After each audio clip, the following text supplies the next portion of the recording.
Hello friends, હું કોમલ ભીમજીયાણી your એજ્યુકેશનમાં આપનું હાર્દિક સ્વાગત કરું છું. ધોરણ 12 વાણિજ્ય વ્યવસ્થા ગાલાનું પ્રશ્નપત્ર 2 એનો વિભાગ આપણે સી જોયો. આજના લેક્ચરમાં વિભાગ ડી જોઈએ. તો એમાં 48મો પ્રશ્ન શું છે? તો કે સંચાલનનું મહત્વ સમજાવો. શું કીધું છે તમને? સંચાલનનું મહત્વ સમજાવો. એક્ઝામની દ્રષ્ટિએ મોસ્ટ ટાઈમલી ક્વેશ્ચન આમનાથી તમને આ પ્રશ્ન પૂછાય જ છે. તો જોઈએ તો કે સંચાલનનું મહત્વ, તો કે આધુનિક યુગમાં સંચાલનનું ખૂબ જ મહત્વ ધરાવે છે. કઈ રીતે? તો કે કોઈ પણ ક્ષેત્રની પ્રવૃત્તિની સફળતા કે નિષ્ફળતાનો આધાર શું હોય? તો કે તેના સંચાલન ઉપર રહેલો છે. કોઈ પણ પ્રવૃત્તિ હોય એમાં જ આપણે ધંધાકીય એકમ લઈએ તો એમાં એક્ઝામ્પલ લેવું હોય તો શું કામ એવું કીધું છે કે સંચાલનના આધારે જેની સફળતા કે નિષ્ફળતાનો આધાર? તો કે કંપનીની કોઈ પણ વાત લઈએ એક્ઝામ્પલ તરીકે, તો કે મુકેશ અંબાણી અને અનિલ અંબાણી બે ભાઈઓ જ હતા. શું થયું? તો કે મુકેશ અંબાણીનું સંચાલન સારું હોવાના કારણે એની કંપની છે એ શું થઈ? તો કે દિવસે દિવસે આગળ વધતી ગઈ, મોટો વિસ્તાર પામતી ગઈ. જ્યારે અનિલ અંબાણી શું છે? તો કે એનું સંચાલન સારું ન હોવાના કારણે ખોટ કરતી ગઈ. એક દિવસ શું થયું? તો કે કંપની બંધ કરવાનો વારો આવ્યો. એટલે કોઈ પણ ધંધાનો વિકાસ થાય તો એમાં સંચાલન શું છે? તો કે મહત્વનો ભાગ ભજવે છે. એમાં આગળ જોઈએ તો કે પહેલો જ પોઈન્ટ આપ્યો છે સંચાલનના મહત્વમાં. શું છે? તો કે દરેક ક્ષેત્રમાં જરૂરી. તો કે સંચાલન એ માત્ર ઉદ્યોગ ધંધામાં જ નહીં પરંતુ ધાર્મિક, સંરક્ષણ, સામાજિક, રાજકીય, શૈક્ષણિક તથા રમતગમત એમ દરેક પ્રકારની પ્રવૃત્તિમાં શું છે? આવશ્યક છે. એની પહેલા એક વસ્તુ યાદ રાખી લેવાની. એમ કીધું ને કે ધંધામાં જ નહીં પણ દરેક ક્ષેત્રમાં. તો કે જ્યાં બે કે તેથી વધુ વ્યક્તિઓ સમૂહમાં ભેગા મળીને સમાન ધ્યેય માટે કામ કરતા હોય ત્યાં સંચાલનની જરૂર પડે. શું કીધું? બે કે તેથી વધુ વ્યક્તિઓ સમૂહમાં ભેગા મળી એક સમાન ધ્યેય માટે કામ કરતા હોય ત્યાં સંચાલનની જરૂર પડે. પછી આગળ લખવાનું શું? તો કે સંચાલન એ માત્ર ઉદ્યોગ ધંધામાં જ નહીં પરંતુ ધાર્મિક, સંરક્ષણ, સામાજિક, રાજકીય, શૈક્ષણિક, રમતગમત એમ દરેકે દરેક પ્રકારની પ્રવૃત્તિમાં આવશ્યક છે. આમ તમામ પ્રકારની પ્રવૃત્તિમાં આયોજન, વ્યવસ્થાતંત્ર, દોરવણી અને અંકુશ વગેરે સંચાલનના કાર્ય કરવામાં આવે છે. શું કીધું? તમામ પ્રકારની પ્રવૃત્તિમાં સંચાલનના કયા કાર્ય? તો કે આયોજન, વ્યવસ્થાતંત્ર, દોરવણી અને અંકુશ વગેરે જેવા કાર્યો કરવામાં આવે છે. ત્યાર પછીનો પોઈન્ટ છે બીજો, સાધનોનો ઇષ્ટતમ ઉપયોગ. શું કીધું છે? સાધનોનો ઇષ્ટતમ ઉપયોગ. તો એમાં જોઈએ તો કે સંચાલનને લીધે જ એકમના ઉપલબ્ધ સાધનો જેવા કે જમીન, મૂડી, કાચો માલ, કર્મચારી અને યંત્રો વગેરેનો ઇષ્ટતમ ઉપયોગ શક્ય બને. ઇષ્ટતમ એટલે વધુમાં વધુ ઉપયોગ શક્ય બને. અને શું? તો કે બગાડ અટકાવી શકાય છે. શેના કારણે? તો કે સંચાલનના કારણે. ત્યાર પછીનો પોઈન્ટ છે ત્રીજો, ધ્યેય સિદ્ધિ. શું કીધું છે? ધ્યેય સિદ્ધિ. તો એમાં જોઈએ તો કે ધંધાકીય એકમના ધ્યેયની સિદ્ધિ માટે સંચાલન શું છે? તો કે અનિવાર્ય છે. કોઈ પણ ધંધાદારી એકમ છે કે કોઈ પણ કંપની છે, કોઈ ભાગીદારી પેઢી છે, એને જે પણ ધ્યેય નક્કી કરેલો છે એ ધ્યેયને પૂરો કરવા માટે સંચાલન શું છે? તો કે અનિવાર્ય છે. સંચાલનને લીધે સાધનોનો ઇષ્ટતમ ઉપયોગ શક્ય બને. ઇષ્ટતમ એટલે વધુમાં વધુ ઉપયોગ શક્ય બને અને એકમના ધ્યેયને શું થાય? તો કે સિદ્ધ કરી શકાય એટલે પૂરો કરી શકાય છે. ત્યાર પછીનો પોઈન્ટ છે ધંધાની સફળતા માટે ઉપયોગી. સંચાલનને શું કીધું? ધંધાની સફળતા માટે ઉપયોગી. તો કે ધંધાકીય એકમની સફળતામાં અન્ય પરિબળોની સરખામણીમાં સંચાલનનો ફાળો શું છે? તો કે વિશેષ છે. અન્ય પરિબળો કયા કયા? તો કે આયોજન છે, વ્યવસ્થાતંત્ર છે, કર્મચારી વ્યવસ્થા છે, દોરવણી છે, અંકુશ છે. આ દરેકે દરેક અન્ય પરિબળોની સરખામણીમાં શું છે? તો કે એનો ફાળો વિશેષ છે. ધંધાની સફળતા કે નિષ્ફળતાનો આધાર શેના ઉપર રહેલો છે? તો કે સંચાલન ઉપર. મેં તમને હમણાં જ એક્ઝામ્પલ આપ્યું કે મુકેશ અંબાણી અને અનિલ અંબાણી. મુકેશ અંબાણીનું સંચાલન સારું હોવાના કારણે શું થયું? તો કે એની કંપની છે એ દિવસે ને દિવસે વિસ્તરતી ગઈ, વધુ મોટા પ્રમાણમાં મોટી થતી ગઈ. એટલા માટે શું કીધું? કે ધંધાની સફળતા કે નિષ્ફળતાનો આધાર શેના ઉપર રહેલો છે? સંચાલન ઉપર.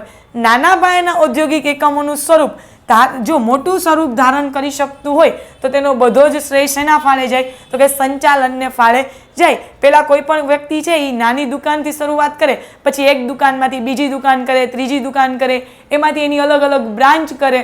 તો શું થયું? તો કે એનો એમાં મહત્વનો ભાગ શેનો છે? તો કે સંચાલનનો.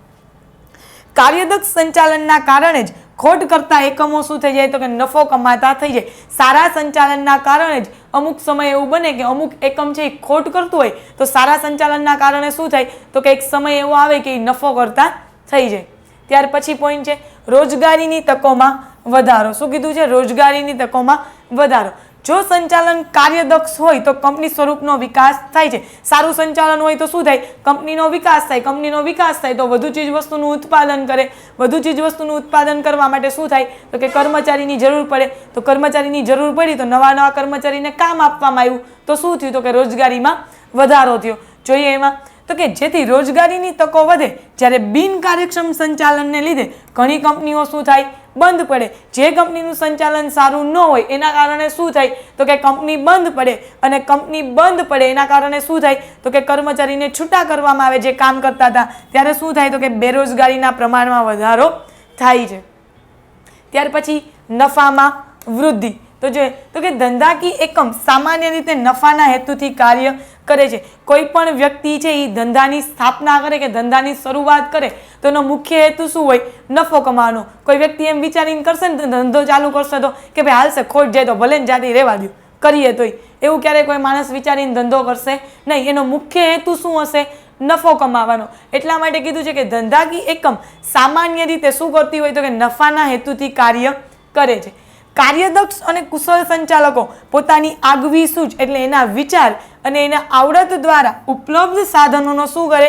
તો કે કરકસરપૂર્વક મહત્તમ ઉપયોગ કરી અને મહત્તમ નફો એટલે કે વધુમાં વધુ નફો મેળવવા માટેના શું કરે? તો કે પ્રયત્ન કરે છે.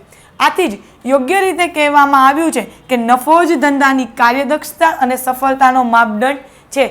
તમને એક્ઝામની અંદર એમસીક્યુની અંદર પૂછાય છે કે ધંધાની કાર્યક્ષમતા અને સફળતાનો માપદંડ શું છે? તો શું છે? તો કે નફો. સામાજિક લાભ. તો જોઈએ તો કે દરેક એકમ સમાજમાં રહી અને સમાજ માટે જ પોતાની કામગીરી કરે છે. કોઈ પણ એકમ છે, કાલ સવારે હું કોઈ પણ ધંધાની સ્થાપના કરું તો હું ધંધાની સ્થાપના કરવા માટે મારે શું? તો કે જમીન જોશે, મૂડી જોશે. કોઈ પણ ચીજ વસ્તુનું ઉત્પાદન કરું તો એના માટે સાધનો જોશે. તો એ શું કરીશ? તો કે સમાજમાં રહેતા લોકો પાસેથી શું કરીશ? મેળવીશ. અને હું કોઈ પણ ચીજ વસ્તુનું ઉત્પાદન કરું તો એ સમાજમાં રહેતા લોકોના હિતાર્થે જ, લાભાર્થે જ કરવાની છું. શું કરીશ? તો કે કોઈ પણ ચીજ વસ્તુનું ઉત્પાદન કરું તો એ બજારમાં વેચાણ માટે મૂકીશ. એટલા માટે કીધું છે કે દરેક એકમ સમાજમાં રહી અને સમાજ માટે પોતાની કામગીરી કરે છે. સમાજના સાધનોનો ઉપયોગ કરી સમાજમાં વસતા લોકોના લાભાર્થે શું કરે? પોતાની કામગીરી કરે છે. ધંધાની સફળતા સમાજની સમૃદ્ધિ અને સુખાકારીમાં શું કરે? વધારો કરે. ધંધાકીય એકમો અનેકવિધ વસ્તુ અને સેવાનું ઓછી પડતરે ઉત્પાદન કરે છે અને શું કરે? તો કે સમાજને વ્યાજબી કિંમતે વસ્તુ પૂરી પાડે છે. આમ પરિણામે શું થાય? તો કે સમગ્ર સમાજનું કલ્યાણ થાય છે. ત્યાર પછીનો પોઈન્ટ છે રાષ્ટ્રીય હેતુ. શું કીધું છે? રાષ્ટ્રીય હેતુ. તો કે અર્થતંત્રના આર્થિક, સામાજિક અને રાષ્ટ્રીય વિકાસ માટે શું કીધું? સંચાલન શેના માટે મહત્વનું છે રાષ્ટ્રીય હેતુ બાબતે? તો કે અર્થતંત્રના આર્થિક, સામાજિક અને રાષ્ટ્રીય વિકાસ માટે વણ વપરાયેલા માનવ સંપત્તિ. વણ વપરાયેલા એટલે તો કે જે સાધનોનો હજી સુધી શું છે? તો કે ક્યારેય ઉપયોગ થયેલો નથી તેવા સાધનોને શું કહેવાય? વણ વપરાયેલા. તો કે વણ વપરાયેલા માનવ સંપત્તિ અને વણ વપરાયેલા ઉત્પાદનના સાધનો. ઉત્પાદનના સાધનોમાં કયા 4 સાધન આવશે? તો કે જમીન, મૂડી, પછી તો કે શ્રમ અને નિયોજન. વણ વપરાયેલા ઉત્પાદનના સાધનોનો મહત્તમ ઉપયોગ માટે કાર્યક્ષમ સંચાલનની જરૂર પડે. શું કીધું છે રાષ્ટ્રીય હેતુમાં? તો કે અર્થતંત્રના આર્થિક, સામાજિક અને રાજકીય વિકાસ માટે વણ વપરાયેલા માનવ સંપત્તિ અને વણ વપરાયેલા ઉત્પાદનના સાધનોનો શું કરવાનો? મહત્તમ ઉપયોગ એટલે કે વધુમાં વધુ જેટલો ઉપયોગ થઈ શકે એટલો ઉપયોગ કરવા માટે કાર્યક્ષમ સંચાલનની જરૂર પડે. ત્યાર પછીનો પ્રશ્ન જોઈએ. શું કીધું છે? તો કે 49મો પ્રશ્ન છે કે નાણાકીય સંચાલનના કાર્યો જણાવો. શું કરવાનું છે? નાણાકીય સંચાલનના કાર્યો જણાવો. તો જોઈએ તો કે નાણાકીય સંચાલનના મુખ્ય કાર્યો નીચે મુજબ દર્શાવી શકાય. એમાં પહેલું જ છે કે નાણાકીય જરૂરિયાતનો અંદાજ મૂકવો. કોઈ પણ કંપનીની સ્થાપના કરો તો એના કાર્યોમાં, નાણાકીય કાર્યોમાં નાણાકીય કેટલા પૈસાની જરૂર પડશે એનો શું કરવામાં આવે? તો કે અંદાજ કરવામાં આવે. એટલે નાણાકીય જરૂરિયાતનો અંદાજ મૂકવો. બીજું તો કે સમયની દ્રષ્ટિએ નાણાંનું આયોજન કરવું કે કયા કયા સમયે કેટલા પૈસાની જરૂર પડશે. તો બીજો પોઈન્ટ શું છે? તો કે સમયની દ્રષ્ટિએ નાણાંનું આયોજન કરવું. ત્યાર પછી ત્રીજું તો કે મૂડી માળખા અંગે વિચારણા કરવી તેમજ નાણાકીય પ્રાપ્તિ સ્થાનોની પસંદગી કરવી કે કયા કયા સાધનોની અંદર કેટલું મૂડી રોકાણ કરવું, કેવી કેવી મિલકત ખરીદવી? તો કે મૂડી માળખા અંગે વિચારણા કરવી તેમજ નાણાકીય પ્રાપ્તિની શું કરવાની? તો કે પસંદગી કરવી. ચોથું છે નાણાં મેળવવા માટેની કાર્યવાહી કરવી કે ક્યાંથી મેળવી શકાશે. કોઈ પણ કંપનીની સ્થાપના થાય તો શેર બહાર પાડીને, ડિબેન્ચર બહાર પાડીને, બરાબર, બોન્ડ બહાર પાડીને. પાંચમું છે તો કે મેળવેલા નાણાંનો યોગ્ય ઉપયોગ થાય તે જોવું અને શું કરવું? તો કે અંકુશ વ્યવસ્થા ગોઠવવી. જે પણ મૂડી ભેગી કરેલી છે, નાણું ભેગું કર્યું છે, એનો યોગ્ય ઉપયોગ થાય, જે જગ્યાએ કરવાનો હોય એના સિવાય તો કે એના ઉપર અંકુશ વ્યવસ્થા ગોઠવવી. છઠ્ઠું છે નાણાકીય નીતિ નક્કી કરવી. સાતમું શું છે? તો કે અંદાજપત્ર તૈયાર કરવા. શું કરવું? અંદાજપત્ર. અંદાજપત્ર એટલે શું? તો કે કોઈ પણ એકમ છે એનું વર્ષ દરમિયાનની આવક અને જાવક દર્શાવતું પત્રક, એને જ શું કહેવાય? તો કે અંદાજપત્ર કહેવાય. તો સાતમું કાર્ય છે અંદાજપત્ર તૈયાર કરવું. ત્યાર પછી આઠમું આવકની ફાળવણી કરવી. ત્યાર પછી નવમું તો કે કરવેરાનું આયોજન કરવું. અને પછી તો કે 10મું અસ્ક્યામતોની શું કરવી? તો કે વ્યવસ્થા કરવી. આમ શું છે? તો કે નાણાંના કેટલા કાર્ય છે? તો કે 10 કાર્ય છે. તમને 3 માર્કની અંદર પ્રશ્ન પૂછાય એટલે તમે 6 થી 7 લખો એટલે ચાલે, તમને 3 માર્ક પૂરેપૂરા મળે. ત્યાર પછીનો પ્રશ્ન છે 50મો, પીટર એફ ડ્રકરનું સંચાલન ક્ષેત્રમાં પ્રદાન જણાવો. તો જોઈએ તો કે પીટર એફ ડ્રકર 1909 થી 2005 સુધી, શું 1909માં એનો જન્મ થયો હતો અને 2005માં શું થયું? તો કે એ મૃત્યુ પામ્યા. તો કે પીટર એફ ડ્રકર ખૂબ જ પ્રખ્યાત સંચાલન શાસ્ત્રી, લેખક અને ચિંતક, એના સિવાય તો કે કેળવણીકાર હતા. વૈશ્વિકીકરણને કારણે સમગ્ર વિશ્વની ધંધાકીય વ્યવસ્થાઓમાં શું થયું હતું? તો કે ખાનગીકરણ, ઉદારીકરણ અને વૈશ્વિકીકરણ. ક્યારે થયું? તો કે 1991માં. તો કે વૈશ્વિકીકરણને કારણે સમગ્ર વિશ્વની ધંધાકીય વ્યવસ્થામાં પરિવર્તન આવવાના કારણે શું થયું? તો કે સંચાલનની નવી પદ્ધતિઓ વિકસાવવાની જરૂર ઊભી થઈ. અને આમ જ પીટર એફ ડ્રકરે ધંધાકીય એકમમાં માનવ સંપત્તિને શું આપ્યું? વિશેષ મહત્વ આપ્યું.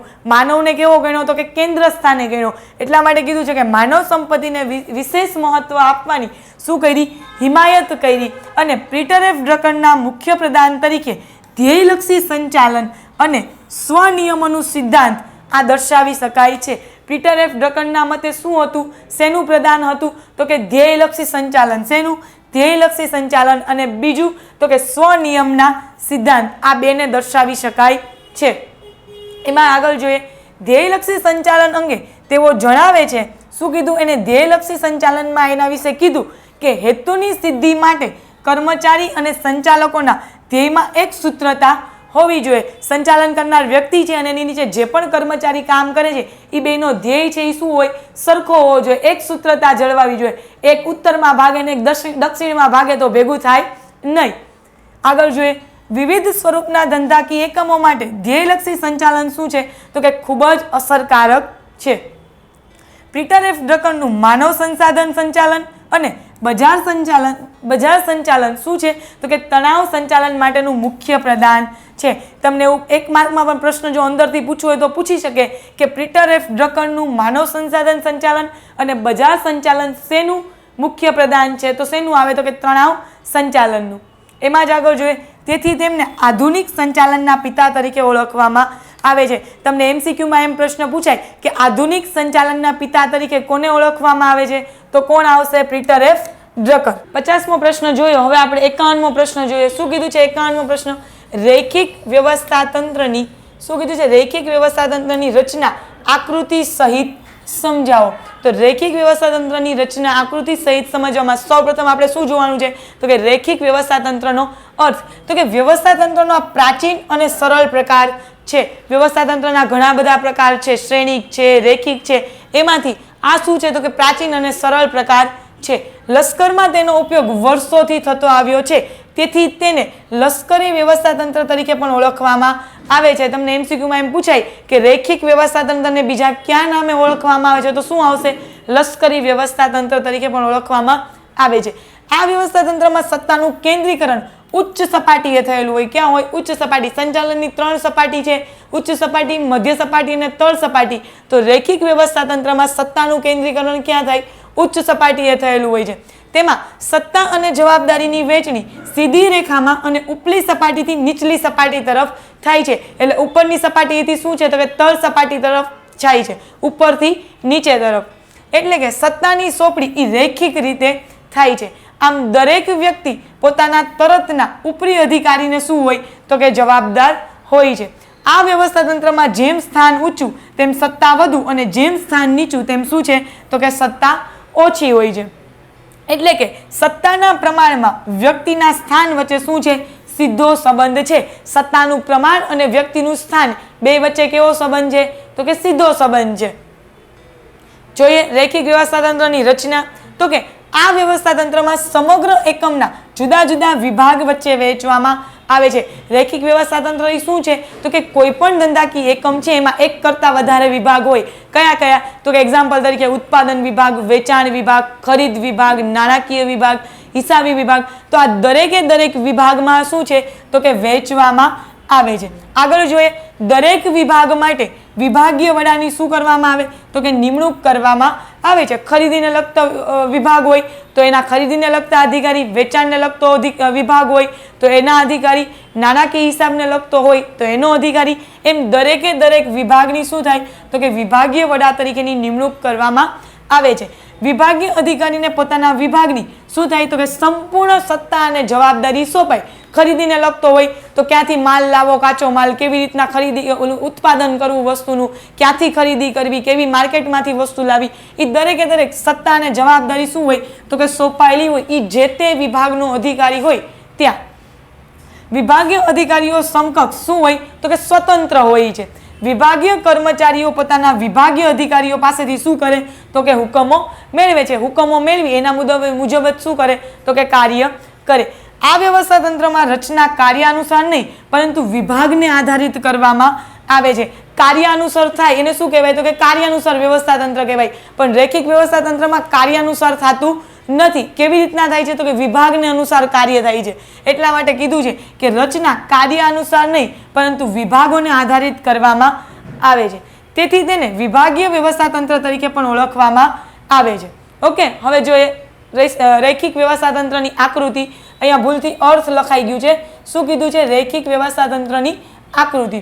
તો આકૃતિ જોઈએ એમાં સૌ પ્રથમ શું કીધું છે સંચાલક મંડળ. સંચાલક મંડળની નીચે કોણ આવે તો કે જનરલ મેનેજર. પેલા કોણ છે સંચાલક મંડળ, એના નીચે કોણ આવે તો કે જનરલ મેનેજર. જનરલ મેનેજર પછી 3 વિભાગ પડે: ઉત્પાદન વિભાગ, વહીવટ વિભાગ અને વેચાણ વિભાગ. કયા 3 વિભાગ પડે? ઉત્પાદન વિભાગ, વહીવટ વિભાગ અને વેચાણ વિભાગ. ઉત્પાદન વિભાગમાં 2 ખરીદી અધિકારી અને ઉત્પાદન અધિકારી. કેટલા અધિકારી? 2 ખરીદી અધિકારી અને ઉત્પાદન અધિકારી. ખરીદી અધિકારીની નીચે કોણ આવે તો કે કારકુન. જ્યારે ઉત્પાદન અધિકારીની નીચે તો કે સુપરવાઇઝર, એની પછી ફોરમેન અને એની પછી કામદારો. એવી જ રીતના વહીવટ વિભાગની અંદર 2 ભાગ પડે પાછા. કયા કયા તો કે વહીવટી અધિકારી અને હિસાબી અધિકારી. એ બંનેની નીચે કોણ આવે તો કે કારકુન આવે. કોણ આવે? કારકુન. અને એવી જ રીતના વેચાણ વિભાગની અંદર 2 પાર્ટ પડે: વેચાણ અધિકારી અને વિજ્ઞાપન અધિકારી. વિજ્ઞાપન એટલે જાહેરાત આપે, જાહેરાત અધિકારી. તો એની નીચે તો કે વેચાણ અધિકારી નીચે સેલ્સમેન આવે અને વિજ્ઞાપન અધિકારી નીચે કોણ આવે તો કે કર્મચારી આવે. તમને આકૃતિ સહિત પ્રશ્ન પૂછ્યો છે, તમારે આકૃતિ દર્શાવવી પડશે 3 માર્કની અંદર. ઓકે, આગળ જોઈએ તો કે રેખિક વ્યવસ્થા તંત્ર ક્યાં અનુકૂળ છે તો કે જ્યાં એકમ નાનું હોય અને કાર્યક્ષેત્ર મર્યાદિત હોય, તેમજ તો કે શિસ્ત અને અંકુશના પ્રશ્નો ઓછા હોય. કેવું તો કે એકમ નાનું હોય, બહુ વધારે વિસ્તરેલું ન હોય, એના સિવાય તો કે કાર્યક્ષેત્ર મર્યાદિત હોય અને શિસ્ત અને અંકુશના પ્રશ્નો ઓછા થતા હોય. ઉત્પાદન પદ્ધતિ સ્વયં સંચાલિત યંત્રો પર આધારિત હોય અને એક જ પ્રકારનું કાર્ય વારંવાર કરવાનું હોય ત્યાં રેખિક વ્યવસ્થા તંત્ર શું છે તો કે સફળ પુરવાર થાય છે. ઓકે, તમને 3 માર્કની અંદર આઈએમપી પ્રશ્ન છે, પૂછાય જ છે એક્ઝામની અંદર. 51મો પ્રશ્ન જોયો. હવે જોઈએ 52મો પ્રશ્ન. 52મો પ્રશ્ન શું છે તો કે વિકેન્દ્રીકરણનું મહત્વ સ્પષ્ટ કરો. તો જોઈએ એની વ્યાખ્યા. તો કે ઉચ્ચ સપાટીથી નિમ્ન સપાટી તરફ સત્તા આપવાની ક્રિયા એને જ શું કહેવાય તો કે વિકેન્દ્રીકરણ કહેવાય. શું કીધું? ઉચ્ચ સપાટીએથી નિમ્ન સપાટી તરફ જે સત્તા આપવાની પ્રક્રિયા કે ક્રિયા છે એને જ શું કહેવાય તો કે વિકેન્દ્રીકરણ કહેવામાં આવે છે. વિકેન્દ્રીકરણ એટલે બીજું કાંઈ જ નહીં, સત્તાની સોંપણી કરીએ છીએ એવું. શું કીધું? સત્તાની સોંપણી કરીએ એને જ શું કહેવાય તો કે વિકેન્દ્રીકરણ કહેવાય. નીચે આપ્યું છે વિકેન્દ્રીકરણનો અર્થમાં તમારે લખવું હોય તો કે નિમ્ન સપાટીએથી સત્તા સોંપણીનો વ્યવસ્થિત પ્રયત્ન છે અને ઉચ્ચ સપાટીએથી શું થાય તો કે નિમ્ન સપાટીને ક્રમશઃ સત્તાની સોંપણી કરવી અને તેનો અમલ કેન્દ્રિત સ્થળે જ થાય તેવું કરવું, એને જ શું કહેવાય તો કે વિકેન્દ્રીકરણ કહેવાય.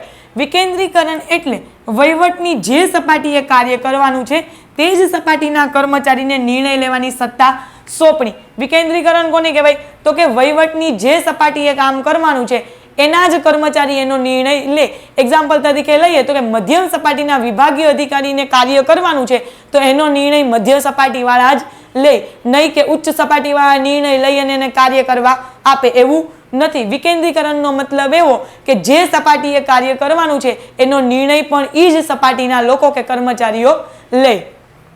આગળ જોઈએ વિકેન્દ્રીકરણનું મહત્વ તો કે ઉચ્ચ સંચાલકોના કાર્યભારમાં ઘટાડો કરવો. વિકેન્દ્રીકરણનું કામ શું છે તો કે ઉચ્ચ સંચાલકોના કાર્યભારમાં ઘટાડો કરવો. શું કામ આ વાક્ય એવું મહત્વમાં આપેલું છે તો હમણાં જ કીધું ને કે જે સપાટીએ કાર્ય કરવાનું છે એ જ સપાટીના લોકો એનો નિર્ણય લેશે. એનો મતલબ એની ઉપરના જે સપાટીવાળા છે એને નિર્ણય લેવાની જરૂર નથી. તો શું થયું તો કે એના કાર્યભારમાં ઘટાડો થયો. ત્યાર પછી તો કે વિકેન્દ્રીકરણને કારણે નીચલી સપાટી પાસે નિર્ણય માટે પૂરતી સત્તા હોવાથી રોજબરોજના પ્રશ્નમાં ઉચ્ચ સંચાલકોએ રસ લેવો પડતો નથી. રોજબરોજના પ્રશ્નો કાંઈ હોય તો એ લોકોને ત્યાં પોતાની સપાટી શું થઈ જાય તો કે સોલ્વ થઈ જાય. એટલે ઉચ્ચ સંચાલકો એમાં કોઈ પણ પ્રકારની દખલગીરી કે રસ લેવાનો રહેતો નથી. તેથી ઉચ્ચ સંચાલકો મહત્વના નિર્ણય અને વિકાસની યોજના તરફ શું થાય તો કે ધ્યાન કેન્દ્રિત કરી શકે છે.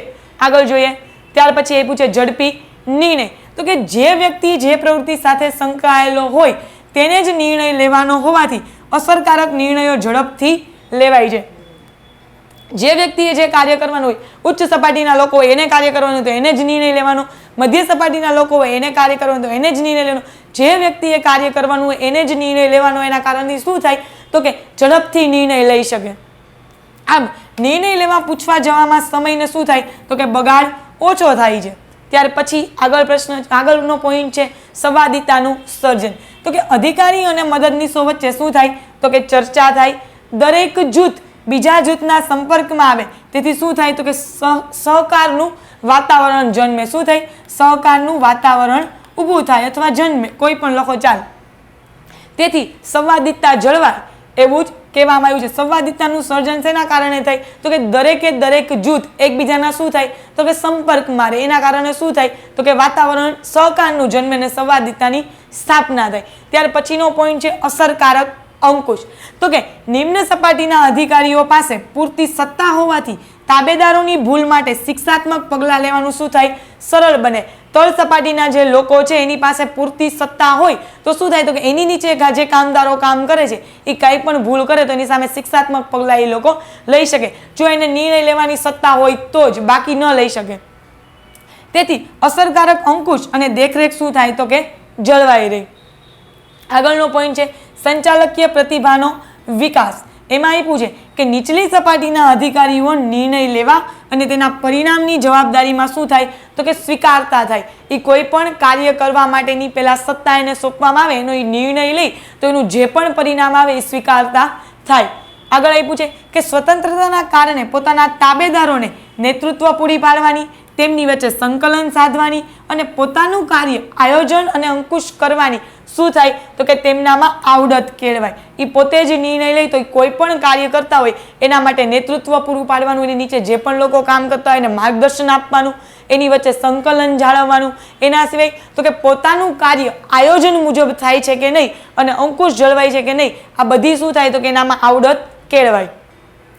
આવા ગુણનો વિકાસ થવાથી તેમનામાં વ્યક્તિગત અને એકમના વિકાસમાં શું થાય મદદરૂપ થાય અને ભવિષ્ય માટે સારા સંચાલકોનું શું થાય ઘડતર થાય. ત્યાર પછીનો પ્રશ્ન છે 53મો પ્રશ્ન જોઈએ આપણે. શું કીધું છે તો કે કાર્યશીલ મૂડી અને ચોખ્ખી કાર્યશીલ મૂડી વચ્ચેનો તફાવત સમજાવો. મોસ્ટ ટાઈમ પી એક્ઝામની દ્રષ્ટિએ તમને આ પૂછાય જ છે એક્ઝામમાં 3 માર્કની અંદર કે કુલ કાર્યશીલ મૂડી અને ચોખ્ખી કાર્યશીલ મૂડી વચ્ચેનો તફાવત સમજાવો. જ્યારે તમને 3 માર્કની અંદર પ્રશ્ન પૂછાય એટલે 4 પોઈન્ટ લખો એટલે તમને પૂરેપૂરા માર્ક મળે. તો જોઈએ કુલ કાર્યશીલ મૂડી અને ચોખ્ખી કાર્યશીલ મૂડી. તો પહેલા બેનો અર્થ જોઈએ કે કુલ કાર્યશીલ મૂડી કોને કહેવાય તો કે કુલ કાર્યશીલ મૂડી એટલે ધંધાની ચાલુ મિલકત. કેવી મિલકત? ચાલુ મિલકત. જેમાં કે લેણી હુંડી, દેવાદાર, ટૂંકા ગાળાના વેચાણપાત્ર જામીનગીરીઓ, બેંક સિલક, રોકડ સિલક વગેરે શું થાય તો કે રોકાણનો સરવાળો, એને જે શું કહેવાય? કુલ કાર્યશીલ મૂડી. એમ કીધું છે કુલ કાર્યશીલ મૂડી એટલે ધંધાની ચાલુ મિલકત. ચાલુ મિલકત કોને કહેવાય તો કે જે મૂડીનો સમયગાળો 1 વર્ષથી ઓછો હોય. કેવો હોય? 1 વર્ષથી ઓછો હોય એવી દરેકે દરેક મિલકતનો સમાવેશ શેમાં થાય તો કે ચાલુ મિલકતમાં થાય. તો આપણને કીધું છે દેવાદાર, લેણી હુંડી, ટૂંકા ગાળાની જામીનગીરીઓ, રોકડ સિલક, બેંક સિલક વગેરે. બીજું જોઈએ સામે તે ચોખ્ખી કાર્યશીલ મૂડી કોને કહેવાય? એનો અર્થ જોઈએ તો કે ચોખ્ખી કાર્યશીલ મૂડી એટલે ચાલુ મિલકતો બાદ ચાલુ જવાબદારી. ચાલુ મિલકત છે એમાંથી શું કરવાનું? ચાલુ જવાબદારી બાદ કરવાની. જેટલી મિલકત છે એમાંથી જે પણ દેવું છે એ બાદ કરો એટલે શું મળે તો કે ચોખ્ખી કાર્યશીલ મૂડી મળે. ત્યાર પછી કુલ કાર્યશીલ મૂડીની તરલતાની સ્થિતિ કેવી છે તો કે આ ખ્યાલ કંપનીની તરલતાની સ્થિતિ દર્શાવતો નથી. કુલ કાર્યશીલ મૂડી છે એ કોઈ પણ કંપનીની તરલતાની સ્થિતિ દર્શાવતો નથી. જ્યારે ચોખ્ખી કાર્યશીલ મૂડી છે એ તરલતાની સ્થિતિ શું કરે તો કે દર્શાવે છે. ત્રીજો પોઈન્ટ છે નાણાકીય સ્થિતિનો ખ્યાલ. તો કે કુલ કાર્યશીલ મૂડી ઉપરથી કંપનીની સાચી નાણાકીય અને પરિસ્થિતિનો ખ્યાલ આપતો નથી. જ્યારે ચોખ્ખી કાર્યશીલ મૂડી ઉપરથી શું થાય તો કે કંપનીની સાચી પરિસ્થિતિ અને નાણાકીય પરિસ્થિતિનો ખ્યાલ આવે છે. ચોથો પોઈન્ટ છે ચાલુ જવાબદારીમાં વધારો. તો કે કુલ કાર્યશીલ મૂડીની દ્રષ્ટિએ ચાલુ જવાબદારીમાં વધારો જોઈએ તો એકમની ચાલુ જવાબદારીમાં વધારો એ જ કુલ કાર્યશીલ મૂડીમાં શું કરે તો કે વધારો કરે છે. જ્યારે ચોખ્ખી કાર્યશીલ મૂડીમાં તો કે ચાલુ જવાબદારીમાં વધારો એટલે એકમની ચાલુ જવાબદારીમાં વધારો એ જ ચોખ્ખી કાર્યશીલ મૂડીમાં વધારો કરતું નથી. ઓકે, તમને 53મો પ્રશ્ન કુલ કાર્યશીલ મૂડી અને કુલ ચોખ્ખી કાર્યશીલ મૂડી પૂછાય છે 3 માર્કની અંદર. 53મો પ્રશ્ન જોયો. હવે જોઈએ 54મો પ્રશ્ન. 54મો પ્રશ્નમાં શું કીધું છે તો કે અંકુશનું મહત્વ સમજાવો. આ તમને એક્ઝામની અંદર પૂછાય છે અંકુશનું મહત્વ સમજાવો. તો જોઈએ તો કે પહેલા અંકુશનો અર્થ જોઈએ તો કે આદર્શ અંકુશ વ્યવસ્થા બધા જ વિભાગોને શું કરે? માર્ગદર્શન આપી અને સંકલન કેળવે છે. ઉચ્ચ અંકુશ વ્યવસ્થા આપોઆપ જ જોખમકારક બિંદુ તરફ શું થાય? આંગળી ચીંધે. અંકુશ વ્યવસ્થા એ નિષેધાત્મક કે નકારાત્મક કાર્ય નથી, પરંતુ કેવું છે તો કે રચનાત્મક અને હકારાત્મક કાર્ય છે. કેવું છે? હકારાત્મક કાર્ય છે. અહીંયા મિસ્ટેક છે. કેવું છે? હકારાત્મક કાર્ય. રેડી? એમાં જોઈએ આગળ કે આયોજન કર્યા બાદ જ જો અંકુશ રાખવામાં ન આવે તો કદાચ આયોજન સંપૂર્ણપણે અસફળ રહેવાની શક્યતા શું થઈ જાય? વધી જાય. આયોજન અને અંકુશ શું છે તો કે એકબીજાને પૂરક છે. જ્યાં આયોજનની સ્થાપના થાય ત્યાં શું થાય તો કે અંકુશની જરૂર પડે જ, અને અંકુશ છે એ આયોજન વગર શક્ય નથી. તો શું કીધું તો કે આયોજન કર્યા બાદ જ અંકુશ રાખવામાં ન આવે તો કદાચ એવું બની શકે કે આયોજન સંપૂર્ણપણે શું થાય? અસફળ રહેવાની શક્યતા કેવી થાય તો કે વધી જાય. જેવી રીતે આયોજન સંચાલન સફળતાનું પ્રથમ પગથિયું છે તેવી જ રીતે અંકુશ છે એ શું છે તો કે અંતિમ પગથિયું છે. સંચાલનનું પ્રથમ પગથિયું કયું તો કે આયોજન, એનું અંતિમ પગથિયું કયું તો કે અંકુશ. તો જોઈએ એમાં આગળ અંકુશનું મહત્વ. એમાં પહેલો જ પોઈન્ટ છે ધ્યેય સિદ્ધિમાં મદદરૂપ. અંકુશ શું છે તો કે ધ્યેય સિદ્ધિમાં મદદરૂપ છે. તો કે અંકુશ એકમના પૂર્વ નિર્ધારિત ઉદ્દેશો પૂર્ણ કરવામાં શું થાય છે? મદદરૂપ થાય છે. કઈ રીતે તો કે કોઈ પણ એકમની અંદર આયોજન થયું, આયોજન મુજબના કાર્ય થાય છે. કેવી રીતે તો કે વ્યવસ્થા તંત્ર ગોઠવાય, કર્મચારી વ્યવસ્થા ગોઠવાય, દોરવણી અપાય, દોરવણી એટલે માર્ગદર્શન અપાય કર્મચારીને કેવી રીતના કામ કરવું. એના સિવાય તો કે બધા કાર્ય થાય એટલે એના ઉપર શું થાય તો કે છેલ્લે દેખરેખ રાખવામાં આવે કે કાર્ય આયોજન મુજબ થાય છે કે નહીં. એને જ શું કહેવાય તો કે અંકુશ કહેવાય. એટલે કે પૂર્વ નિર્ધારિત ઉદ્દેશો પૂર્ણ કરવામાં શું થાય છે તો કે મદદરૂપ થાય છે, અને ઈચ્છિત ધ્યેય પાર પાડવા માટે અંકુશ શું છે તો કે સહયોગી બને, મદદરૂપ બને એમ. બીજો પોઈન્ટ છે આયોજન અસરકારક બનાવે છે. તો કે અંકુશ અને આયોજન વચ્ચે કેવો સંબંધ છે? ગાઢ સંબંધ છે. તમને એમસીક્યુમાં પૂછાય છે કે આયોજન અને અંકુશ વચ્ચે કેવો સંબંધ છે તો કે ગાઢ સંબંધ છે. જેથી અંકુશ દ્વારા આયોજન શું થાય તો કે અસરકારક બને છે.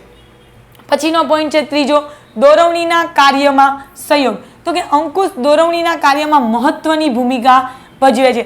દોરવણી એટલે માર્ગદર્શન, કે કોઈ પણ નીચેના કર્મચારી છે એને અધિકારી શું કરે તો કે દોરવણી આપે, કયું કાર્ય કેવી રીતે કરવું એનું માર્ગદર્શન આપે, એને જ શું કહેવાય? દોરવણી કહેવાય. તો દોરવણીના કાર્યમાં અંકુશ શું છે તો કે મહત્વની ભૂમિકા ભજવે છે. શું કામ? તો કે આયોજન મુજબ કામ ન થાય ત્યારે અંકુશ શું થાય તો કે જરૂરી માર્ગદર્શન આપે.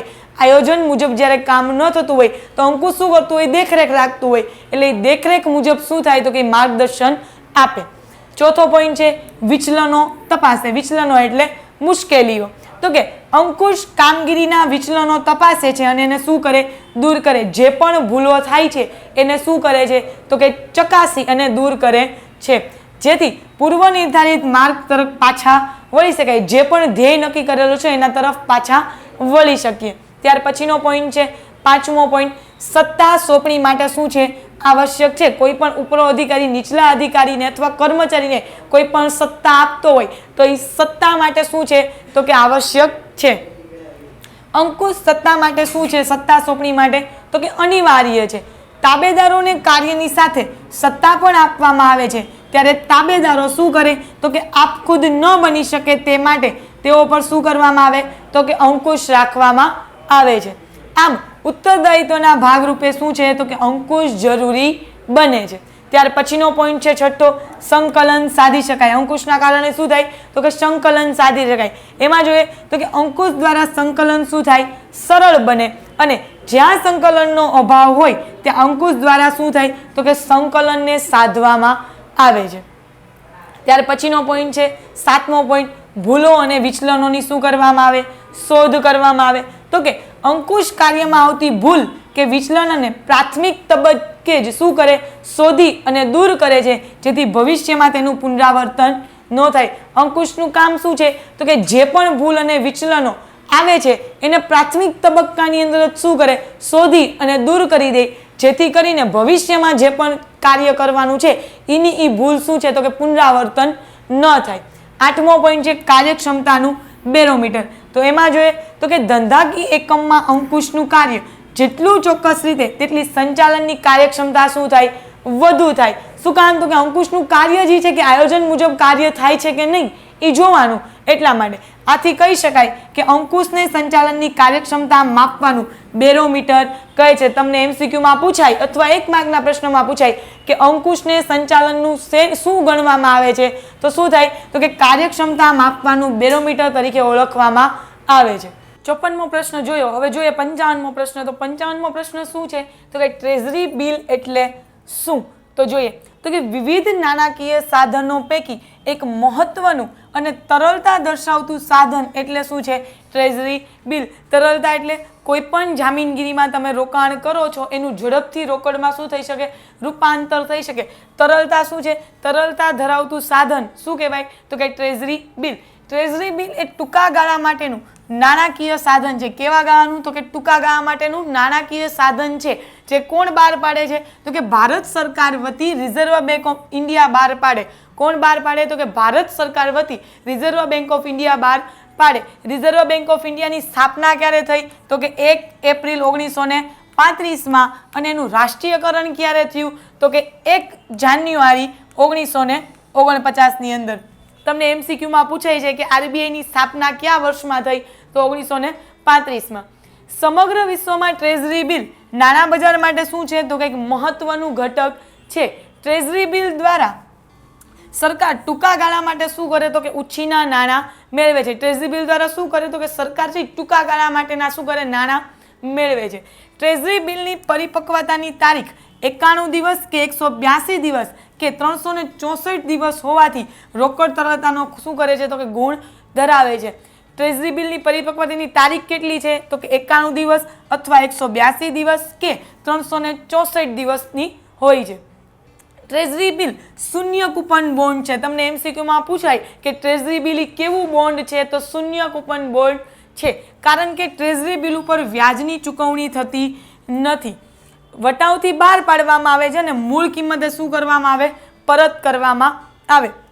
એક્ઝામ્પલ તરીકે લઈએ તો કે 25,000ના ટ્રેઝરી બિલ છે એને શું કરીએ તો કે 23,500માં બહાર પાડવામાં આવે છે. કેટલામાં? 25,000નું છે, બહાર કેટલામાં પાડવામાં આવે છે તો કે 23,500માં. અને પાકતી મુદ્દતે એટલે જ્યારે જે તારીખ નક્કી કરી હોય એ પાકતી મુદ્દતે રોકાણકારને મૂળ કિંમત 25,000 શું કરવાના હોય? ચૂકવવાના હોય. તો બંને વચ્ચેનો જે રકમનો તફાવત છે એ શું થાય તો કે રોકાણકારક માટે વળતર સ્વરૂપે મળે. કેટલા મળે તો કે 25,000નું હતું, 23,500માં બહાર પાડ્યું અને મૂળ કિંમત શું કરવાનું છે? પાછું પરત કરવાનું છે. તો 23,500માં લીધું હતું ને 25,000માં પરત કરવાનું છે. તો 1,500 રૂપિયા શું છે તો કે બે વચ્ચેનો રોકાણકાર માટેનો વળતરનો તફાવત છે. આગળ જોઈએ 56મો પ્રશ્ન, સારા વેચાણકર્તાના લક્ષણો જણાવો. આ પ્રશ્ન પૂછાય છે, આઈએમપી છે. શું કીધું છે? સારા વેચાણકર્તાના લક્ષણો જણાવો. તો કે વેચાણકર્તા દેખાવે સ્માર્ટ અને શું છે? ચાલાક. એના સિવાય તો કે વાચાળ અને તંદુરસ્ત હોવો જોઈએ. કોઈ પણ વ્યક્તિ છે, કોઈ પણ ચીજ વસ્તુનું વેચાણ કરે છે એ કેવો હોવો જોઈએ તો કે દેખાવે સ્માર્ટ અને ચાલાક હોવો જોઈએ. એવું નથી કે કોકને છેતરીને તમે તમારી વસ્તુનું વેચાણ કરી નાખ્યું ને ચાલાક હો, એવી ચાલાકી નહીં. તો એક વારી કદાચ લઈ લેશે, તમે બટકાઈ જશો આમે, પણ બીજી વારી વસ્તુની ખરીદી કરશે નહીં. પણ શું છે તો કે તમે જે પણ ચીજ વસ્તુનું વેચાણ કરો છો એ સામેવાળા ગ્રાહકને એની તમામે તમામ ગુણવત્તાને બધું સારી રીતે જણાવી અને વસ્તુનું વેચાણ કરે. એના સિવાય તો કે તંદુરસ્ત હોવો જોઈએ. શરીરથી કેવો હોવો જોઈએ? તંદુરસ્ત. બીજું એ પૂછે કે વેચાણકર્તામાં વાતચીતમાં કુશળતા, બુદ્ધિ અને ચાતુર્યથી ભરપૂર હોવો જોઈએ અને આવડતવાળો હોવો જોઈએ. કે જે પણ ચીજ વસ્તુનું વેચાણ કરે છે એ સામેવાળા ગ્રાહકને સંપૂર્ણ એની માહિતી સમજાવી અને શું થાય તો કે વસ્તુનું વેચાણ કરી શકે. વેચાણકર્તામાં સૌથી વધુ મહત્વની બાબત તેની સંભવિત ગ્રાહકો સાથેની વાતચીત કરવાની કુશળતા, નવી પેદાશ રજૂ કરવાની શૈલી. કે કોઈ પણ વ્યક્તિ છે એ જે વસ્તુ લેવા આવ્યો છે એની સિવાય તમે કોઈ નવી વસ્તુ તમે વેચો છો તો એ નવી વસ્તુની તમે એને માહિતી સમજાવો અને ગ્રાહક છે એ લઈ જાય તો કે નવી વસ્તુ રજૂ કરવાની શૈલી અને ગ્રાહકને સમજાવવાની આવડત હોય છે. વેચાણકર્તા જે પેદાશની રજૂઆત સંભવિત ગ્રાહકોને કરે તે પેદાશ અંગેની બધી જ ટેકનિકલ માહિતી તેના પાસે હોવી જોઈએ. પ્રામાણિકતા એ વેચાણ કરવા માટેનો જરૂરી ગુણ કહી શકાય. એ જે પણ ચીજ વસ્તુનું વેચાણ કરે છે એ પેદાશ અંગેની એની પાસે બધી જ ટેકનિકલ માહિતી હોવી જોઈએ. આપણે કોઈ દુકાનની અંદર મોબાઈલ લેવા જાય, નવો મોબાઈલ બહાર આવ્યો એ લેવા જાય તો જે પણ વ્યક્તિ વેચાણ કરનારો છે એની આપણને દરેકે દરેક માહિતી આપે. બેટરી કેટલા ટાઈમ ચાલશે, એના સિવાય રોમ કેટલી છે, રેમ કેટલી છે, એ બધી ટેકનિકલ માહિતી સાથે શું થાય તો કે જોડાયેલો હોવો જોઈએ. અને પ્રામાણિકતા એ વેચાણ કરવા માટેની શું છે તો કે જરૂરી ગુણ કહી શકાય. વેચાણ કરતા પ્રામાણિક અને સારો ચારિત્ર્યવાળો હોવો જોઈએ. પોતાના કામ પ્રત્યે શું છે તો કે ગંભીર અને નિયમિત હોવો જોઈએ. એ જે પણ ચીજ વસ્તુનું વેચાણ કરતો હોય એના માટે શું છે તો કે નિયમિત હોવો જોઈએ. વેચાણ કરતા તેના ધંધાકીય એકમના પ્રતિનિધિ તરીકે શું કરે છે તો તરીકે કાર્ય કરે છે. આથી તે વિનમ્ર હોવો જોઈએ અને વેચાણકર્તાની વર્તણૂકના આધારે જ તેના ધંધાકીય એકમ વિશે શું થાય તો કે એની છાપ ઊભી થતી હોય. તમને 3 માર્કમાં પ્રશ્નો પૂછે ત્યારે તમારે 6 થી 7 પોઈન્ટ આવી રીતના લખવાના છે. કેટલા માર્કમાં? 3 માર્કમાં આ પ્રશ્ન પૂછાય છે ત્યારે તમારે કેટલા પોઈન્ટ લખવાના? 6 થી 7 પોઈન્ટ લખવાના. આગળ જોઈએ. જાહેરાત એ ખરેખર અભિવૃદ્ધિનું અવિભાજ્ય અંગ છે. અભિવૃદ્ધિ એટલે શું તો કે વેચાણમાં નોંધપાત્ર વધારો કરવાના પ્રયત્ન, એને જ શું કહેવાય? અભિવૃદ્ધિ. તો જાહેરાત છે એ શું છે તો કે વેચાણમાં વધારો કરવા માટેના પ્રયત્ન છે, એને અવિભાજ્ય અંગ કીધું છે, જરૂરી છે. પરંતુ ઘણીવાર જાહેરાતના કારણે આડઅસર ઉદ્ભવે છે. શું કામ તો જોઈએ તો કે જાહેરાતના કારણે ગ્રાહક પેદાશ તરફ શું થાય? આકર્ષાય અને પેદાશની શું કરે? ખરીદી કરે. કોઈ પણ વસ્તુની સતત ગ્રાહકોને જાહેરાત બતાવવામાં આવે એટલે માણસ શું થાય? એ ખરીદવા માટે એકવાર આકર્ષાય. એટલા માટે કીધું છે કે એ પેદાશ તરફ આકર્ષાય છે અને શું કરે તો કે એની ખરીદી કરે છે. ગ્રાહક આ સમયે નથી વિચારતો કે તેને તે પેદાશની ખરેખર જરૂરિયાત છે કે નહીં. આમ શું થાય તો કે બિનજરૂરી ખર્ચા એ સામાજિક શું છે? સમાજની અંદર દૂષણ બની જાય. શેના કારણે તો કે જાહેરાતના કારણે. સતત એની વસ્તુની જાહેરાત બતાવવામાં આવે એટલે લોકો શું થાય તો કે આકર્ષાય ખરીદવા માટે. ખરેખર ખરીદવાના સમયે શું થાય તો કે એ જોતો નથી ગ્રાહક કે એને જરૂરિયાત છે કે નથી. એના જ કારણે શું થાય તો કે સામાજિક દૂષણ ઊભું થાય. ઉચ્ચ વર્ગની વધુ ખરીદીના કારણે સમાજનો નીચલો વર્ગ શું થાય તો કે લઘુતા ગ્રંથિથી પીડાય છે. જાહેરાત એક એવી પ્રવૃત્તિ છે તો કે ખર્ચાળ પ્રક્રિયા છે. ઘણીવાર ધંધાકીય એકમો મોટા પાયે જાહેરાત કરે છે અને તે જાહેરાતનો ખર્ચ પેદાશની વેચાણ કિંમતમાંથી જ મેળવે છે. કોઈ પણ કંપની છે એ જેટલો જાહેરાતનો ખર્ચ છે એ શું કરશે તો કે વસ્તુની જે વેચાણ કિંમત છે એમાં ભેગી કરી દેશે. તો એના કારણે શું થશે તો કે વેચાણ કિંમત વધી જશે કોઈ પણ વસ્તુની. આથી પેદાશ ગ્રાહકોને ઘણા જ ઊંચા ભાવે શું થાય છે તો કે વેચવામાં આવે છે. આગળ જોઈએ, ગ્રાહકોને લોભાવવા અને હરીફોને નીચા દેખાડવાની કામગીરી પણ શું થાય તો કે ઘણીવાર જાહેરાત કરી અને ગ્રાહકને શું થતી હોય તો કે ગેરમાર્ગે લઈ જતી હોય.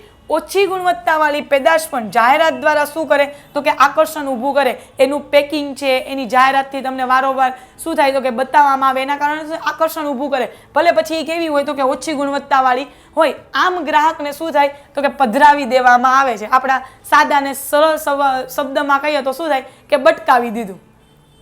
આગળ જોઈએ, કેટલીક વાર જાહેરાતમાં વિષય વસ્તુ શું થાય તો કે દર્શાવવામાં આવે છે, હોય એની કરતાં કેવું થાય તો કે વધારો કરીને દર્શાવે. કેટલીક વાર જાહેરાત દ્વારા ગ્રાહકોને બીડી, સિગરેટ, દારૂ, પાન મસાલા વગેરે અંગે માહિતી મળે છે, જે લાંબા સમયે શું થાય તો કે વ્યસનમાં પરિણામે. કોઈ પણ વ્યક્તિ છે ને જાહેરાત દ્વારા બીડી, સિગારેટ, દારૂ, પાન મસાલાની સતત જાહેરાત આપવામાં આવે તો પણ શું થાય તો કે લોકો ચાલુ કરે. એ અંગેની માહિતી વારંવાર આપવાથી શું થાય તો કે લાંબા ગાળે વ્યક્તિને ટેવ પડી જાય, એટલે કે વ્યસનમાં શું થાય તો કે પરિણામે. એક સરખો માલ બનાવતી કંપનીઓ મોટા પાયા પર શું કરે છે તો કે જાહેરાત કરે છે. તેમ બીજી કંપનીએ પણ જાહેરાત કરવી પડે છે, જે ખોટી હરીફાઈને શું કરે તો કે ઉત્તેજન આપે. વર્તમાન યુગમાં શું છે તો કે કોઈ પણ વસ્તુનું ઉત્પાદન એક કરતાં વધુ કંપનીઓ કરતી હોય છે ને. આપણે કોઈ પણ ચીજ વસ્તુ જોતી હોય તો એવું નથી કે આપણને એકની જ મળે, એક કરતાં વધુ કંપનીઓ કરતી હોય. એના કારણે શું થાય તો કે હરીફાઈ કરવી પડે, બજારમાં ટકી રહેવા માટે જાહેરાતો આપવી પડે. એના કારણે શું થાય તો કે હરીફાઈ થાય, અને એના જ કારણે શું થાય તો કે ખોટી જાહેરાતને શું થાય તો કે ઉત્તેજન મળે. જાહેરાતમાં ઘણી વખત અતિશયોક્તિ ભર્યાવાળા વિધાન દ્વારા શું થાય તો કે છેતરપિંડી પણ કરવામાં આવે છે. જેટલી ગુણવત્તાવાળું આપણને દર્શાવવામાં આવ્યું હોય એટલી ગુણવત્તાવાળી વસ્તુ ન પણ હોય, એનાથી શું થાય તો કે ગ્રાહકને છેતરવામાં આવે છે. શું કીધું છે કે સારા વેચાણકર્તાના લક્ષણો તમને 3 માર્કમાં પૂછે. મેં તો તમને બધાય સમજાવી દીધા છે. 3 માર્કમાં પૂછે તો તમારે 6 થી 7 લખવાના છે પોઈન્ટ, એટલા લખશો એટલે તમને 3 માર્ક મળી જશે. ત્યાર પછીનો પ્રશ્ન જોઈએ, 58મો પ્રશ્ન કે ગ્રાહકના દ્રષ્ટિકોણથી ગ્રાહક સુરક્ષા વિશે જણાવો.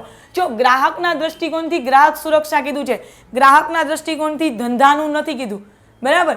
શું કીધું છે ગ્રાહકના દ્રષ્ટિકોણથી ગ્રાહક સુરક્ષા વિશે સમજાવો. તો કે ગ્રાહક સુરક્ષાનું મહત્વ ગ્રાહકના દ્રષ્ટિકોણથી કરવામાં આવે તેને મુખ્ય 3 ભાગમાં વહેંચવામાં આવે છે. કેટલા ભાગમાં? 3 ભાગમાં. તો પહેલું જ શું છે તો કે ગ્રાહકનું વ્યાપક શોષણ થાય. શું કીધું? ગ્રાહકનું વ્યાપક શોષણ થાય. તો કે ધંધાકીય એકમો અસુરક્ષિત પેદાશો જેવી કે ભેળસેળ, ખોટી અને ગેરમાર્ગે દોરી જાય તેવી જાહેર ખબરો. ભેળસેળ એટલે તો કે અત્યારે વર્તમાન યુગમાં કોઈ પણ વસ્તુ આપણને ખાદ્ય પદાર્થ લઈ લો, કોઈ ચોખ્ખી મળતી નથી. દરેક વસ્તુની અંદર શું થાય છે? ભેળસેળ થાય છે. તો ભેળસેળ કરીને શું થાય તો કે ગ્રાહકનું વ્યાપક શોષણ કરવામાં આવે છે. હમણાં જ તે ગયા વર્ષે કંઈક આપણે ઉત્તર ગુજરાતની અંદર મરચું જે સિઝનમાં ભરે ને, સૂકું મરચું, એની અંદર શું થયું? ઉત્તર ગુજરાતની અંદરથી લોકો પકડાણા હતા કે લાકડાનું જે ભૂસું હોય ને એ શું થતું હતું કે મરચામાં ભેળવવામાં આવતું હતું. તો શું થયું? ભેળસેળ કરી અને ગ્રાહકનું શું થાય તો કે વ્યાપક શોષણ થાય છે.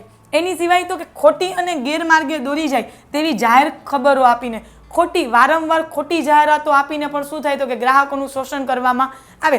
એક્ઝામ્પલ તરીકે આપણે એમાં લઈએ તો ઠંડા પીણા, બરાબર. એમાં શું છે આ એનર્જી ડ્રિંક પીવાથી તમને કલાકની અંદર એનર્જી આવી જશે. તો એ શું છે તો ખોટી ગેરમાર્ગે દોરી જતી જાહેર ખબર છે. કાળા બજાર અને સંગ્રહખોરી જેવી અવનવી તક અને શોષણયુક્ત નીતિઓ દ્વારા પણ શું થાય તો કે ગ્રાહકનું શોષણ કરી વધુ નફો મેળવવાના પ્રયત્ન કરતા આવી ઔચિત્ય ભરી જાહેરાત સામે શું થાય તો કે ગ્રાહકને રક્ષણ આપવું જરૂરી બને છે. ફરીવાર જોઈ લો, ધંધાકીય એકમો અસુરક્ષિત પેદાશ, ભેળસેળ, ખોટી અને ગેરમાર્ગે દોરી જાય તેવી જાહેર ખબરો, એના સિવાય કાળા બજાર અને સંગ્રહખોરી. શું થાય તો કે આવી શોષણયુક્ત નીતિઓ દ્વારા ગ્રાહકનું શોષણ કરી વધુ નફો મેળવવાના પ્રયત્ન કરતા હોય શું કરે વેપારીઓ, ત્યારે ઔચિત્ય ભરી જાહેરાત સામે ગ્રાહકને રક્ષણ શું છે આપવું જરૂરી છે. આ પહેલું. ત્યાર પછીનો બીજો પોઈન્ટ, ગ્રાહકને માહિતીનો અભાવ. દરેકે દરેક ગ્રાહકને એ જે પણ ચીજ વસ્તુ ખરીદે છે એની માહિતી પૂરતી હોતી નથી, એના કારણે પણ શું થાય તો કે એનું શોષણ થાય છે. એમાં જોઈએ તો કે ઘણીવાર ગ્રાહકોને પેદાશ કે સેવા વિશે પોતાના કાયદા અને ફરજો વિશે જાણકારીનો શું હોય અભાવ હોય છે. આપણે જે પણ ચીજ વસ્તુ ખરીદીએ છીએ એના વિશે આપણને પૂરતી માહિતી ન હોય, એના કારણે પણ શું થાય તો કે આપણું શોષણ થાય. એમાં આગળ જોઈએ તો ક્યારેક ખોટી જાણકારી કે માહિતીનો ભોગ બનતા હોય છે. આવી બાબતો અંગે ગ્રાહકોને જાણકારી અને માહિતી આપવા માટે ગ્રાહક સુરક્ષા શું છે જરૂરી છે કે જે પણ ચીજ વસ્તુ તમે ખરીદો છો એના વિશે પૂરતી માહિતી મેળવવાની આપણી ફરજ પણ છે. એટલા માટે કીધું છે કે શું છે તો કે ક્યારેક ખોટી જાણકારી માહિતીનો ભોગ બનતા હોય છે ગ્રાહકો. ત્યાર પછી બિન સંગઠિત ગ્રાહકો તો કે સમગ્ર ભારતમાં ગ્રાહકોની વિખંડિતતા પોતાના શોષણ માટે જવાબદાર ગણવામાં આવે છે. શું છે તો આપણી ત્યાં એક લોકો સાથે હક માટે લડવા તૈયાર નથી. કોઈ એક વ્યક્તિ યારે ખોટું થઈ ગયું કે ભાઈ આટલી ગુણવત્તાવાળી વસ્તુ હતી એની બદલે ઓછી આપી, છેતરીને આપી, તો એ એક વ્યક્તિ એનો વિરોધ કરતો હોય તો ક્યારેક શું થાય તો કે સામે એને બરાબર પ્રત્યુત્તર ન મળે. એની બદલે જ્યારે સમૂહમાં માણસો કામ કરી અને વિરોધ કરે તો શું થાય એનો પ્રત્યુત્તર મળે. એટલા માટે કીધું કે બિન સંગઠિત ગ્રાહક છે ભારતની અંદર શું છે વિખંડિતતા છે, પોતાના શોષણ માટે જવાબદાર ગણવામાં આવે છે.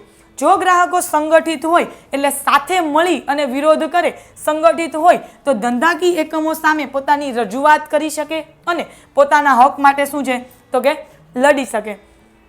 પણ ભારતમાં ગ્રાહક સુરક્ષા ક્ષેત્રે સંગઠનોની ચળવળ સક્રિય નથી. હજી સુધી આપણા ગ્રાહકો, આપણે લોકો એટલા સક્રિય નથી કે સાથે મળીને આપણને ખોટી વસ્તુ આપવામાં આવી હોય, ઓછી ગુણવત્તાવાળી વસ્તુ આપવામાં આવી હોય તો એનો વિરોધ કરીએ. તેથી ગ્રાહક સુરક્ષાની જરૂરિયાત છે. હજી આપણી ત્યાં શું છે તો કે ગ્રાહકોને જગાડવા જોઈએ કે જે ચીજ વસ્તુ ખરીદો છો એમાં પૂરતી તમને જેટલી કિંમત છે એટલી જ કિંમત લેવામાં આવી છે, એનીથી ઊંચા ભાવ લેવામાં નથી આવ્યા, એના સિવાય તો કે ભેળસેળવાળી વસ્તુ નથી. તો ગ્રાહક સુરક્ષાની શું છે તો કે જરૂરિયાત છે. આગળ જોઈએ 59મો પ્રશ્ન કે વૈશ્વિકીકરણથી ઉદ્ભવેલી હકારાત્મક અસર જણાવો. તો એમાં કીધું છે કે વૈશ્વિકીકરણથી ઉદ્ભવેલી હકારાત્મક અસર એમાં જોઈએ તો પેલું જ આપ્યું છે ઉત્પાદનમાં વધારો. પહેલાં તો વૈશ્વિકીકરણ ક્યારે થયું તો કે ઉદારીકરણ, ખાનગીકરણ અને વૈશ્વિકીકરણ 1991ની અંદર. ક્યારે થયું 1991ની અંદર. તમારી ઇકોનોમિક્સની અંદર આવતું હશે 3 ખાનગીકરણ, ઉદારીકરણ અને વૈશ્વિકીકરણ. તો એમાં જોઈએ એની હકારાત્મક અસર શું છે તો કે પહેલું જ ઉત્પાદનમાં વધારો. તો કે વૈશ્વિકીકરણના કારણે વિદેશી ટેકનોલોજી અને યંત્રની મદદથી ઉત્પાદનમાં થતો નોંધપાત્ર વધારો. વૈશ્વિકીકરણને કારણે શું થયું તો કે વ્યવસ્થા તંત્ર, આખું વિશ્વનું વ્યવસ્થા તંત્ર વેપાર માટે શું થયું કે સંગઠન બન્યું. એના જ કારણે વિદેશી ટેકનોલોજી અને યંત્રની મદદથી શું થયું તો કે ઉત્પાદનમાં નોંધપાત્ર વધારો થયો. જે પણ ચીજ વસ્તુનું આપણે જેટલું ઉત્પાદન કરતા હતા એનાથી શું થયું તો કે વધારો થયો. નોંધપાત્ર એટલે દેખાઈ શકે એટલો નોંધપાત્ર વધારો થયો. બીજું આપ્યું છે ગ્રાહક હકની સુરક્ષા. તો કે વિશ્વ બજારનો ઉદ્ભવ થવાથી દરેક ધંધાકીય એકમોમાં હરીફાઈ અને સ્પર્ધાનો શું થયો સંચાર થયો. શું થયું? હરીફાઈ અને સ્પર્ધાનો સંચાર થયો. આ સ્પર્ધામાં ટકી રહેવા માટે ગ્રાહકોને ધ્યાનમાં લેવામાં આવે છે. એટલે કે ગ્રાહકના હિત અને હકોનું શું થાય રક્ષણ મળે. વૈશ્વિકીકરણના કારણે બીજું શું થયું કે ગ્રાહકના હકની સુરક્ષા થઈ. શું કામ તો કે પહેલા કોઈ એક જ કંપની એક ચીજ વસ્તુનું ઉત્પાદન કરતા હોય તો એ માંગે એટલા ભાવ આપવા પડે, બરાબર. હવે શું છે કોઈ એક ચીજ વસ્તુનું ઉત્પાદન એક કરતાં વધુ કંપની કરતી હોય તો શું હોય તો કે હરીફાઈમાં ટકી રહેવા માટે એને સામાન્ય જ ભાવ રાખવો પડે જેથી સમાજના દરેકે દરેક લોકો ખરીદી શકે. તો કે હરીફાઈ અને સ્પર્ધાના કારણે શું થયું તો કે ગ્રાહકને ધ્યાનમાં લેવામાં આવ્યા અને આમ ગ્રાહકના હિત અને હકોનું શું થયું તો કે રક્ષણ મળી શકે. ત્યાર પછી છે તદ્દન નવી ટેકનોલોજીનો લાભ. વૈશ્વિકીકરણના કારણે વિશ્વના દેશો વચ્ચે ટેકનોલોજીનો શું થયો તો કે વિનિમય ખૂબ જ સરળ બન્યો, જેનો લાભ પણ શું થાય છે તો કે ગ્રાહકને મળે છે. આગળ છે કિંમતમાં ઘટાડો. વૈશ્વિકીકરણના કારણે શું થયું તો કે કિંમતમાં ઘટાડો. તો જોઈએ કે વૈશ્વિક હરીફાઈના કારણે ગુણવત્તામાં તો સુધારો થયો જ છે, પણ સાથે સાથે શું છે તો કે પેદાશની કિંમતમાં પણ નોંધપાત્ર ઘટાડો થયો છે. હા, એક કરતાં વધુ કંપની કોઈ એક ચીજ વસ્તુનું વધારે લોકો ઉત્પાદન કરતા હોય એટલે શું હોય તો કે બજારમાં ટકી રહેવા માટે સારી ગુણવત્તાવાળું આપવું પડે. તો કે સારી ગુણવત્તામાં તો સુધારો થયો જ, મળતી હતી એની કરતાં વધુ સારી ગુણવત્તા તો મળવા માંડી. એના કારણે એની સિવાય બીજું શું તો કે કિંમતમાં પણ ઘટાડો થયો કે ઊંચી ફી લેવામાં આવતી હતી, એક કરતાં વધુ લોકો શું થયું બનાવવા માંડ્યા, ઉત્પાદન વધ્યું તો શું થયું તો કે કિંમતમાં ઘટાડો થયો. ત્યાર પછી રોજગારીની ઉજ્જવળ તકો. તો કે વૈશ્વિકીકરણના કારણે વિશ્વના દેશો વચ્ચે ભેદરેખાઓ શું થઈ? પૂછાતી ગઈ. એકબીજા દેશ છે એકબીજા સાથે શું કરવા માંડ્યા? વ્યવહાર કરવા માંડ્યા. જેના લીધે જ વિશ્વની કંપનીઓ પોતાના સાહસ વધુ સક્રિય બનાવવા શું થયું? વિશ્વની જે પણ કંપનીઓ છે પોતાના સાહસ વધુ સક્રિય બનાવવા માટે વધુને વધુ લોકોને શું કરે છે? તો કે રોજગારી પૂરી પાડે છે, જેથી ઉજ્જવળ રોજગારીની તકોનું શું થાય છે? તો કે સર્જન થાય છે. આગળ જોઈએ માળખાગત સુવિધામાં વધારો. તો કે બાહ્ય દુનિયાનો પરિચય થતાં ઔદ્યોગિક ક્ષેત્રે માળખાગત સુવિધાઓમાં શું થયો? તો કે ઝડપથી વધારો જોવા મળે છે. આપણી ત્યાં જે શું છે? તો કે ઉદ્યોગો દિવસે સરકાર પણ ઉદ્યોગને શું છે? ગૃહ ઉદ્યોગને એને વધુ મહત્વ આપે છે. આગળ જોઈએ શિક્ષણની ભૂખમાં વધારો. વૈશ્વિકીકરણને કારણે શું થયું? તો કે શિક્ષણની ભૂખમાં પણ વધારો થયો. એમાં જોઈએ નવીનીકરણ પ્રક્રિયાને વેગ પકડાતા શિક્ષણની ભૂખમાં વધારો થયો છે અને દેશમાં લોકો શિક્ષણને શું આપે છે? તો કે મહત્વ આપતા થયા છે. હવે શું છે? અત્યારે પહેલાં એટલું બધું લોકો શિક્ષણને મહત્વ નહોતા આપતા. હવે શું છે? દિવસે ને દિવસે પહેલાં છોકરીઓને એટલું નહોતા ભણાવતા. હવે શું છે? તો કે દિવસે ને દિવસે દરેક ક્ષેત્રની અંદર એ કોઈ પણ ડિગ્રી હોય એમાં શું છે? તો કે શિક્ષણનો વ્યાપ વધતો જાય છે. લોકો શિક્ષણ પ્રત્યે વધુ જાગૃત થતા ગયા છે. અમલદારશાહીમાંથી મુક્તિ. તો કે દેશના નાગરિકો સરકારી અમલદારશાહીમાંથી અને તુમારશાહીના વિલંબિત ચક્રમાંથી હળવે હળવે શું થાય છે? મુક્ત થતા રહ્યા છે. પછી એ પૂછે કે વિશ્વ એક ગામ બન્યું છે. તો કે વૈશ્વિકીકરણના કારણે પગલે પગલે સેવા ક્ષેત્રની ઝડપથી શું થયો છે? તો કે વિસ્તાર થયો છે. બેન્કિંગ ક્ષેત્રનું કામ જો પહેલાં શું હતું? તો કે ધીમું હતું, થાય ન થાય. હવે શું છે? દિવસે ને દિવસે બેન્કિંગ ક્ષેત્ર છે, વીમા ક્ષેત્ર છે, ટેકનોલોજીની બાબતમાં આ દરેકમાં શું છે? તો આપણે આગળ જતા ગયા છીએ. એમાં બેન્કિંગ, વીમા, પરિવહન ક્ષેત્ર દેશની ભેદરેખાઓ શું થાય છે? તો કે ભૂસાતી જાય છે અને આમ જ વિશ્વ એક શું છે? તો કે ગામડું બનેલું છે. ત્યાર પછી નવા ઉદ્યોગને પ્રવેશ. તો કે વૈશ્વિકીકરણના પગલે ઉદ્યોગ ધંધા પરના નિયંત્રણો ક્રમશઃ હળવા કરવામાં આવ્યા છે અને એના જ કારણે શું થયું? તો કે જેથી નવા ઉદ્યોગ ધંધોને શું થાય? તો કે પ્રવેશ સરળ બને. લોકો બીજા પણ વધારાના લોકો છે એ શું કરે? તો કે ઉદ્યોગ ધંધો સ્થાપવાની કોશિશ કરે. એટલે કે ઉદ્યોગ ધંધાને પ્રવેશ શું થાય? સરળ બન્યો છે. ઓકે, વિભાગ ડી આજનો અહીંયા પૂરો થાય છે. છેલ્લો 59મો પ્રશ્ન પતાવીને વિભાગ ઈ નેક્સ્ટ લેક્ચરમાં કરશું. આજના લેક્ચરમાં અહીંયા સુધી જ રાખીએ. ત્યાં સુધી જય હિન્દ, જય ભારત.